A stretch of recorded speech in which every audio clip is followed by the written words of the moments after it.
Magandang umaga sa ating lahat. Ngayon ay January 30, 2024 at narito ang update tungkol sa maging lagay ng panahon. Patuloy pa rin umiiral ang northeast monsoon o amihan dito sa bahagi ng Luzon at Visayas kung saan dala pa rin ito yung malamig na panahon, lalong-lalo na sa madaling araw at meron pa rin tayo mga posibilidad ng mga mahihinang pagulan or pagambon na dulot nga ng amihan. Dito naman sa labas ng ating area of responsibility ay meron tayong minomonitor na low pressure area or LPA at nananatiling mababa yung tsansa nito na maging bagyo at pumasok sa loob ng ating area of responsibility.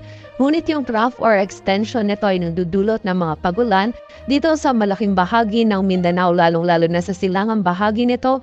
At para nga sa magiging lagay ng panahon ngayong araw ng Martes, maulap na kalangitan at magiging mataas yung tsansa ng mga maihinang pagulan or pagambon dito sa bahagi ng Cagayan Valley, Aurora, Quezon at Bicol Region dulot yan ng amihan. Dito sa Metro Manila maging sa nalalabing bahagi pa ng Luzon ay patuloy nga magiging generally fair weather condition yung ating mararanasan.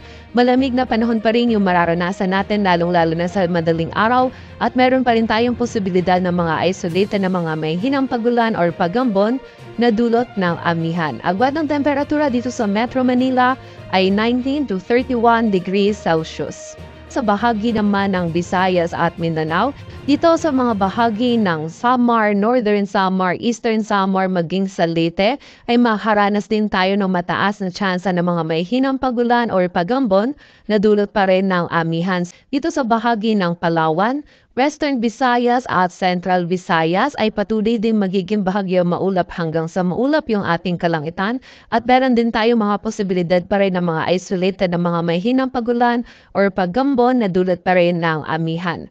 Agwat ng temperatura sa Iloilo ay mula 23 to 29 degrees Celsius at sa Cebu naman ay 25 to 30 degrees Celsius. Dito naman sa bahagi ng Southern Leyte, maging sa Caraga, Davao Region, Camiguin, Misamis Oriental at Bukidnon ay magiging mataas pa rin po yung tsansa ng mga pagulan, pagkidlat at pagkulog dulot yan ng trough ng low pressure areas. Sa nalalabing bahagi naman ng Mindanao ay meron tayo mga tsansa pa rin ng mga isolated na mga pagulan dulot ng trough ng LPA at ng mga localized thunderstorms. Agwat ng temperatura sa bahagi ng Davao ay mula 24 to 28 degrees Celsius.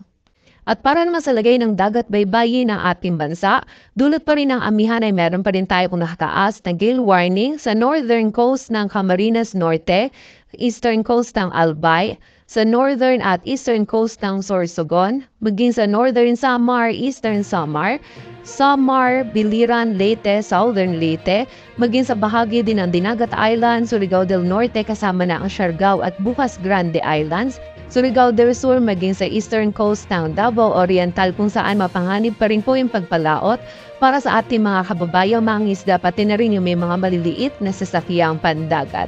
At para naman sa 3-day outlook ng mga key cities na ating bansa, in the next 3 days bukas yan ng Miyerkules hanggang sa Biyernes ay patuloy nga po makakaranas ng bahagya maulap hanggang sa maulap na kalangitan ang malaking bahagi ng Luzon kasama na po dyan ng Metro Manila, Baguio City at Legazpi City at meron lamang tayo mga tsansa pa din ng mga mahihinang pagulan or pagambon na dulot pa rin po ng amihan. Agwan ng temperatura sa Metro Manila ay mula 22 to 31 degrees Celsius, sa Baguio ay 12 to 23, sa Legazpi City naman ay 23 to 30 degrees Celsius. Sa bahagi naman ng Visayas, ang Metro Cebu at ang Tacloban City ay makakaranas po ng mataas na tsansa ng mga pagulan, pagkidlat at pagkulog posibleng dulot yan ng trough ng low pressure areas. By Friday naman ay mababawasan na yung mga pagulan nito, ngunit meron pa rin tsansa na mga isolated na mga pagulan, dulot yan ng mga localized thunderstorms.